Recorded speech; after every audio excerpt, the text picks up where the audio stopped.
Hi, I'm Ashley, and this is my presentation on gendered experiences. Um, what is the gendered experience for women in the military? I've left this one blank on purpose. Unfortunately, I have with what the readings were, and well, the reading wasn't nearly as intense for me, but the video, um, I unfortunately have had some unfortunate experiences in the military, and I would rather not talk about as much of that. There are a few things I'm willing to, but unfortunately, it's something I'm still going through therapy for. So I'm just trying to, guard my mental health a little bit so I don't have to overthink it. The less I write, the less I talk about it. Unfortunately, right now, the better for my well being. But I definitely one thing that women have to do in the military is we have to work so much harder in order to be seen competent in our field. Um, I am a I'm a night shift supervisor, and in order for me to be seen as competent as a night shift supervisor, I had to understand the material and the aircraft much more than my male counterparts to be seen anywhere near as competent. Or to be seen as competent enough to take charge in my field.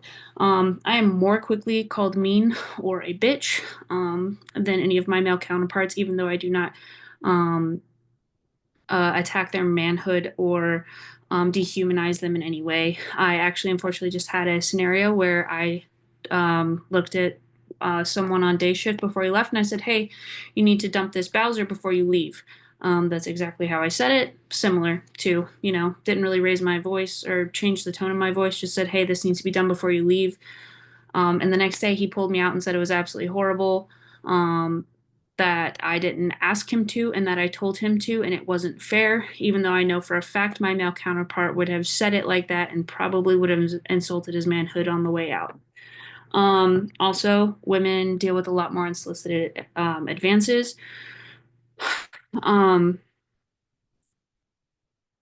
uh, um, in life in general, women already have to deal with unsolicited advances. Being in a male dominated field, we have to deal with even more, unfortunately. It's really hard for men in the military to hear no.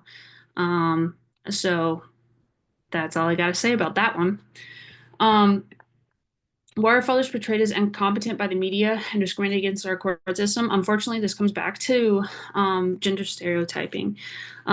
Two quotes on statistics that Glenn stated is one, the lack of fathers in the home. In the United States, nearly a quarter of all children grow up without a father's presence at the home. For African Americans, the number is a staggering 65%.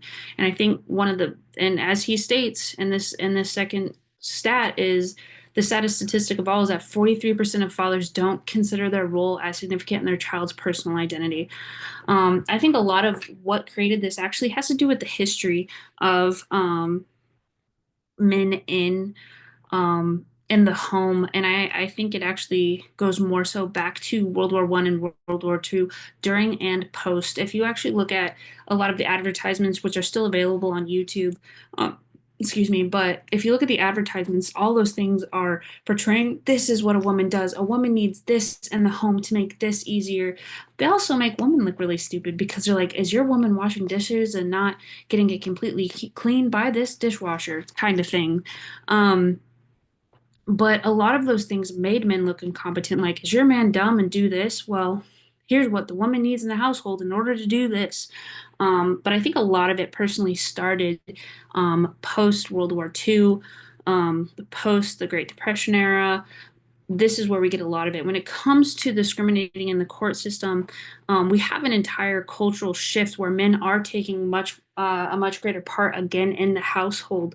Um, because we have women going out into the work field, want to be there, want to do those things. So men are becoming more at home.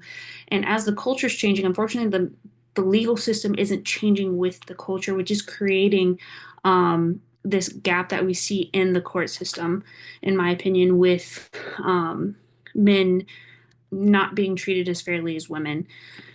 Um, and the final point, are politicians treated differently based on gender? Yes, amen, absolutely. Um, Like Vanderpass and Aldring say, these two quotes, they might discuss their personal backgrounds and credentials more and describe her viability more negatively. And also, thus, women politicians are often discussed in terms of their gender, their family life, their physical appearance, but not in terms of their personality. Um, and I mean, there's so many examples. The one I want to talk about first is Sarah Palin.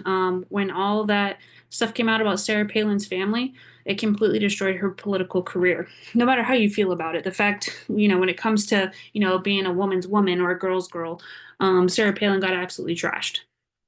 And then looking at Kamala Harris and how all of her dirty laundry about who she supposedly slept with was attempted to make that a much bigger deal than all of Trump's previous sexual sins was absolutely egregious as well. How can you sit there and, a man who's been convicted of rape and people say, oh, well, that's not real and, well, he's just being a man. And then look at a woman who allegedly, potentially slept with somebody and try to make that a much bigger deal.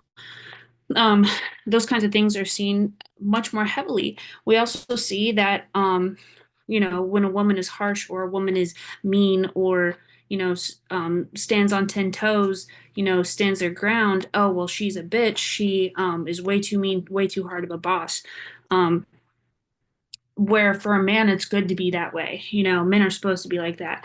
This also goes back to the gender norms of, why men are discriminated against when they're home with their children. Um, the this last quote, I had to put this in there. I just watched A Knight's Tale, one of my most favorite films. If you don't know, if you haven't seen it, please go watch it. But Jocelyn and William are in the cathedral, and they're both yelling at each other.